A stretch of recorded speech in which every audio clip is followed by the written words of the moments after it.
All right, everybody. It is this is the first snow day of the year down here in the low country.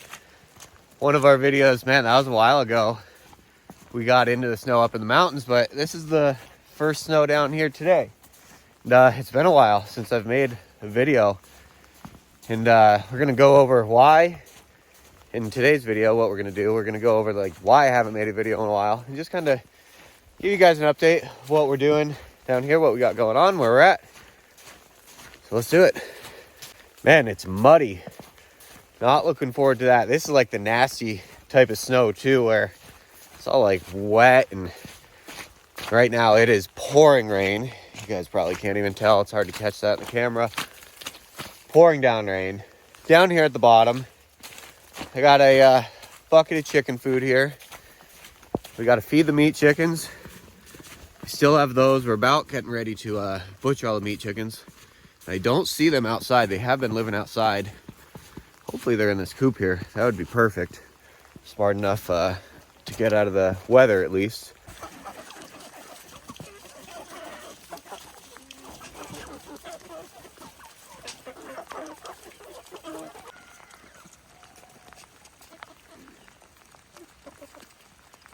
We're getting pretty close to the butcher date for these chickens here. We're probably right around the 12-week mark, and that is what, you know, is recommended, maybe like 8 to 12 weeks on the Freedom Ranger type chicken. And the reason we're waiting till the very end, guys, is they're not really big. They didn't fill out like last year's chickens. And Liz and I did something a little bit different this year. Last year, we fed the chickens as much food as they could eat. And, you know, obviously we grew big chickens. But once we crunched the numbers at the end of the year, we realized it wasn't, you know, super cost effective. Obviously, it was really good meat. It's homegrown, super organic. But as far as price, I think we ended up paying like maybe $5 a pound, right around $5 a pound for the chickens. So this year, we reduced their feed a little bit, tried to let them free range just a bit more, which they did. And they grew pretty big. There are some big ones in here, but in general, I would say each chicken is at least 1.5 pounds smaller than the ones we harvested this time last year, which is quite a big difference to us. And that's just the average, guys. There are some really small chickens in here for some reason. I don't fully believe that it's all the food, because some of them have grown up, you know, real big. Maybe last year we got more roosters than we did hens, you know, in this batch or something. But 2 different hatcheries too. So we'll probably be going back to the original hatchery. Meyer hatchery is what we used last year. And yeah, so that's the update on the chickens. Probably butcher those here the next couple days, and we'll video that. It's unfortunate, that last video that I made of butchering the chickens, I thought that was a good video. It was a pretty good, informative video. And just like the way YouTube blocks that stuff, I don't know, you guys probably didn't even realize that, but YouTube actually blocked that video for a while. And I just think that's kind of dumb. So that type of stuff discourages me from, you know, making future videos. I know that there's definitely an interest in it, but it just sucks that, you know, YouTube doesn't see it that way.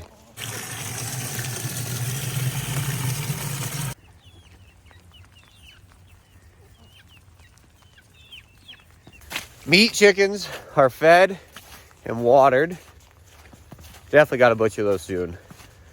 And I guess next on like the chore list for down here at the bottom, let's check on all the sheep in here.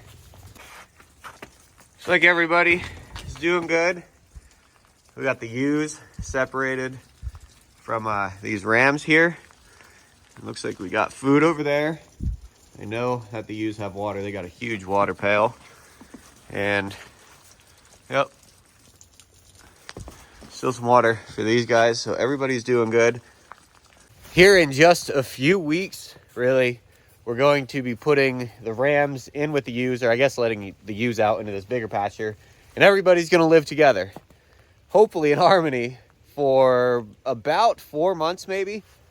And we're hoping that the rams breed with the ewes pretty much, you know, immediately. And that'll give us lambs, I believe, like right around April, we're hoping. We got one baby lamb that was born last year. That's this ram right here with the horns on him. And he was born early, guys. Well, not early, but February. And it was really cold for us in February. I remember the coldest that it got when he was just a really small baby. It was like -11 outside, overnight. It got really, really cold. And I did not like that. I was worried about these things being that cold. Didn't like it at all. So this year, I'm hoping to have, baby lambs a little bit later, like a month later than what we had him last year. And what we're doing is, so like the breed of this smaller ram that was birthed last year is a black belly. I think it's an American black belly. There's two different kind of variations of black belly, I believe. One is like Barbados, and the other is American, which is what we have here in America. So we got him and a Katahdin ram. And what we're hoping is, since both of our ewes are also American black belly, we're hoping that the Katahdin will breed with them, and we'll kind of have like a cross between the Katahdin and the black belly.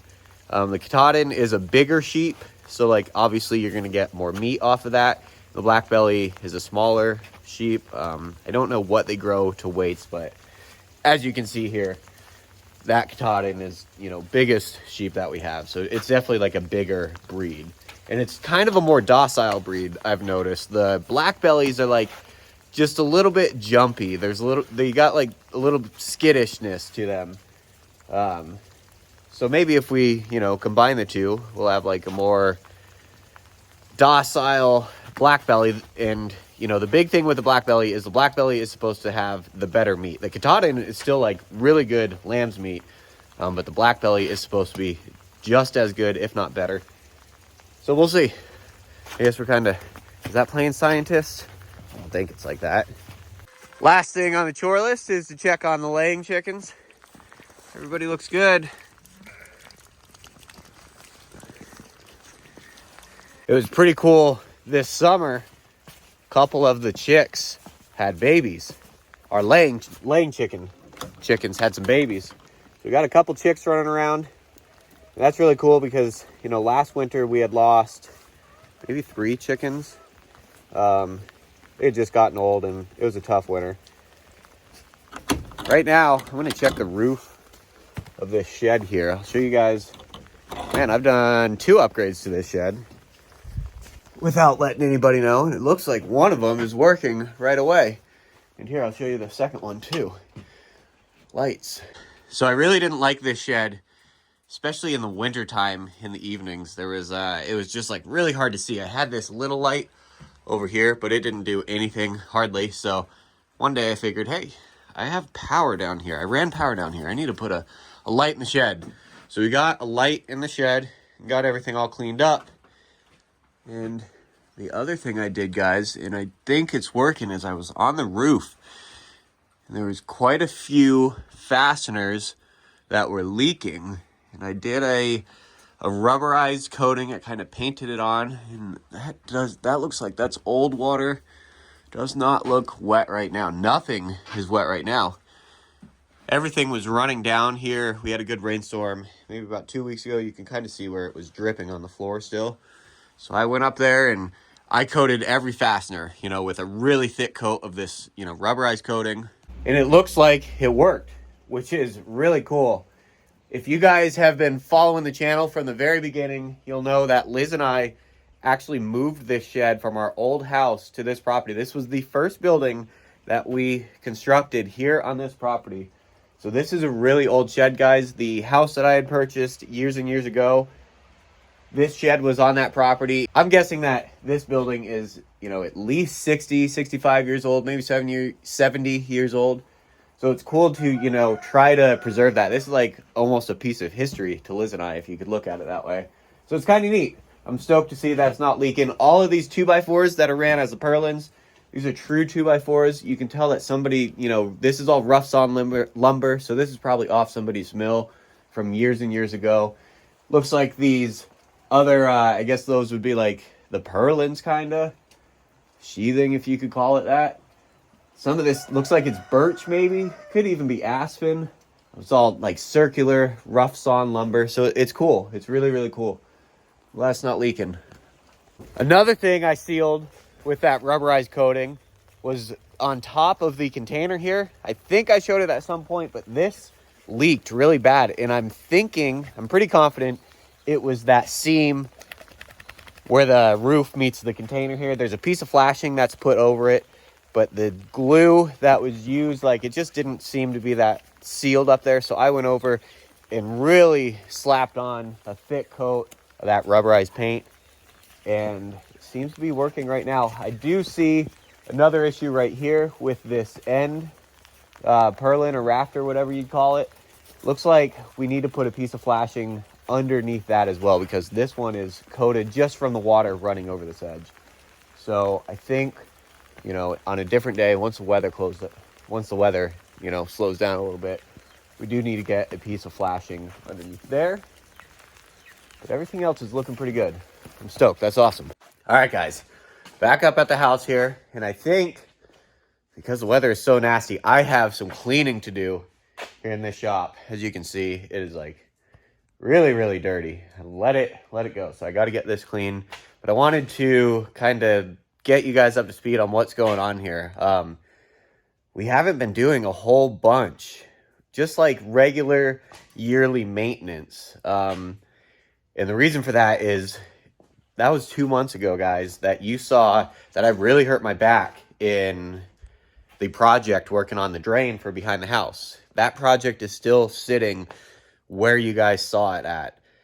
No progress has been made there. You know, we've been doing firewood. We swept the chimney, did some trim around the outside of the house, cleaned out the garden, harvested, you know, what crops we had. And honestly, guys, most of those crops went to the animals, so there wasn't even that much to put away for Liz and I. I think Liz ended up canning some green beans, and we did some pickles.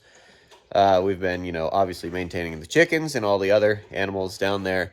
But because of that back injury, like, I haven't really been able to push it. It has been consistently sore every single day since that happened. That is no joke. Every single day there is pain there, which totally sucks. So I've been working on getting rid of that, and literally, guys, like just a few days ago, so that's, you know, 2+ months of having like this one spot in my back that always hurts, finally went away. And then, you know, I started doing firewood, and we're not back to square one, but that firewood definitely kicked my ass.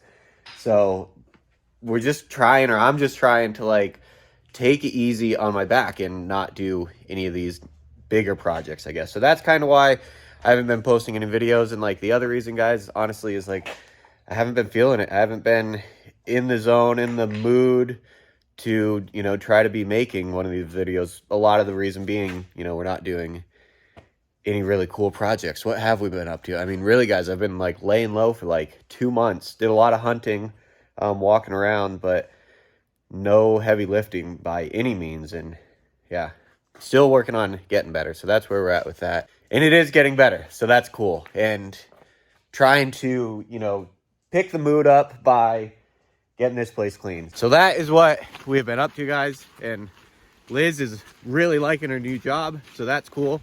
So everything is going, like, pretty good here. We just haven't been doing any projects, any big projects that I feel is, like, worth videoing. But on that note, I'm just about to start digging behind the house here.